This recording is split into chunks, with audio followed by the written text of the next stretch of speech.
Breast cancer, or breast carcinoma, is an uncontrolled growth of epithelial cells within the breast. It's the second most common cancer in women, but can also, on rare occasion, affect men as well. Breast cancer is also the second leading cause of cancer deaths in women, after lung cancer. This is largely due to the fact that, oftentimes, breast cancers don't cause any pain or discomfort until they spread to nearby tissues. The breasts are milk-producing glands that sit on the chest wall, on either side of the breastbone.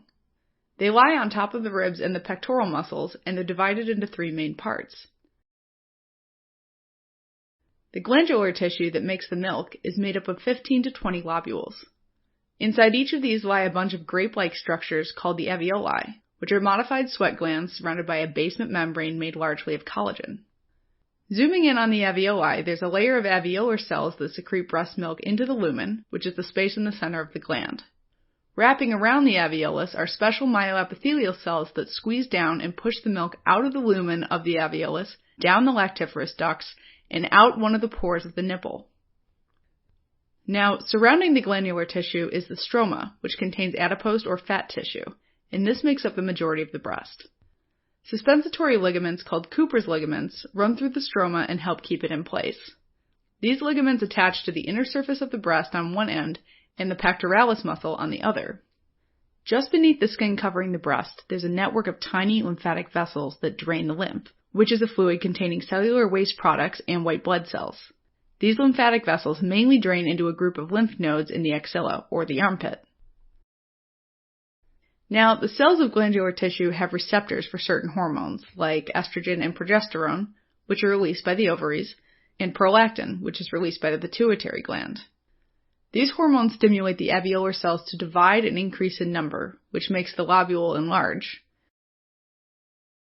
Without these hormones, the glandular cells, particularly the alveolar cells, can't survive and undergo apoptosis, which is programmed cell death. For example, after menopause, estrogen production stops, which leads to death of the alveolar cells, and over time that breast tissue gets replaced by fat. During the menstrual cycle, there's increased secretion of estrogen and progesterone from the ovaries, and right after menstruation, that secretion decreases. As a result, during every menstrual cycle, the alveolar cells undergo division and apoptosis. Men have some breast tissue as well, but they lack milk-secreting alveoli. Each time cells divide, there's a chance that a genetic mutation will occur, and a mutation can lead to tumor formation. So with more menstrual cycles, there's an increased risk of tumor formation. That's why there's an increased risk of breast cancer with things that increase the number of menstrual cycles, like early age of menarche, which is the first menstrual bleeding, and late age of menopause. Similarly, medications containing estrogen also increase the risk of breast cancer. There are also other environmental risk factors such as ionizing radiation, like from chest x-rays and CT scans. On the flip side, some things that are associated with a decreased risk of breast cancer include early pregnancy and a longer time breastfeeding. Breast cancer has also been linked to specific mutations in tumor suppressor genes, such as breast cancer gene, or BRCA1 and BRCA2, and TP53, which normally slow down cell division or make cells die if they divide uncontrollably. Mutations in BRCA1 or BRCA2 are both autosomal dominant mutations, which can be inherited and cause familial breast cancer. In addition to breast cancer, they also cause an increased risk of ovarian cancer. Some breast cancers also have mutations in the ERBB2 gene that increase human epidermal growth factor receptor 2, or HER2, which, when activated, promotes the growth of cells.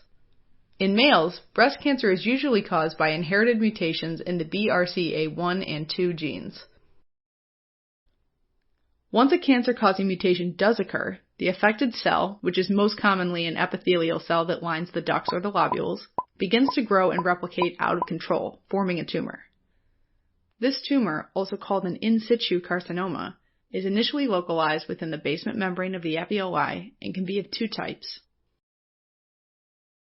The first type is called ductal carcinoma in situ, or DCIS, and that's where tumor cells grow from the wall of the ducts into the lumen.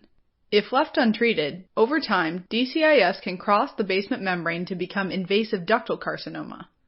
Also, cancer cells from DCIS can migrate along the lactiferous duct and through the pore onto the skin over the nipple.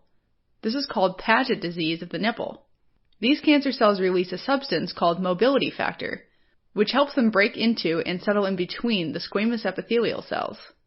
As the cancer cells move into the epithelium, there's inflammation which brings extracellular fluid out through the breaks in the skin.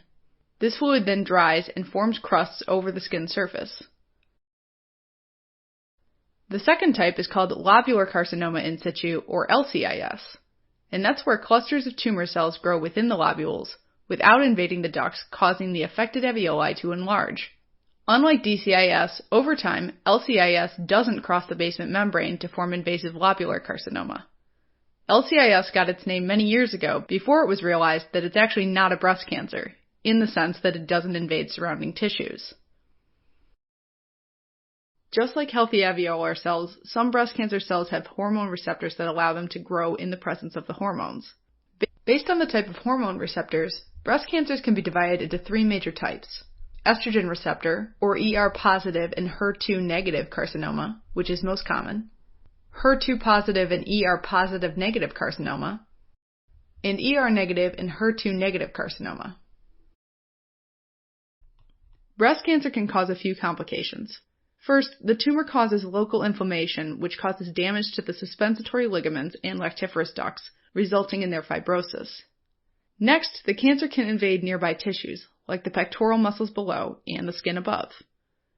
Cancer cells can also enter and block the thin lymphatic vessels, which causes lymph to build up in the interstitial space. Normally, this fluid buildup would cause a swelling, but the attachment of suspensory ligaments doesn't allow the skin to stretch. So, the skin becomes thickened and dimpled like an orange peel, called peau d'orange appearance. Finally, tumor cells can spread via the blood to the spine, brain, and bone, or the lymph to other sites like axillary lymph nodes and the other breast. In males, breast tissue is very thin, which makes it easier for the cancer to spread to underlying tissues. The first symptom of breast cancer is a hard, painless lump or swelling, which is most commonly in the upper and outer part of the breast. Additionally, there may be a swelling under the armpit, if cancer is spread to the axillary lymph nodes. The breast can become immobile and fixed, or stuck onto the chest wall due to infiltration, if cancer cells spread into the pectoral muscles. Another symptom is dimpling of the skin over the breast due to involvement of the skin. Fibrosis of lactiferous ducts and suspensory ligaments causes retraction, or pulling in of the nipples. When Paget disease is present, it can cause itching, redness, crusting, and discharge from the nipple. Diagnosis of breast cancer usually begins by feeling a breast lump. Breast cancer can be treated effectively when it is detected early in the course of the disease. That's why regular screening with mammography, which is an X-ray of the breasts, is done in high-risk individuals. In addition, imaging using ultrasound and MRI may be done to detect the tumor. Finally, a biopsy of the swelling or a fine needle aspiration and cytology, where fluid from the swelling is taken, may be done to confirm the diagnosis.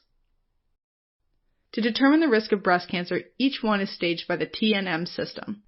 T indicates the size of the tumor and whether or not it has grown in nearby areas, for example, the chest wall muscles.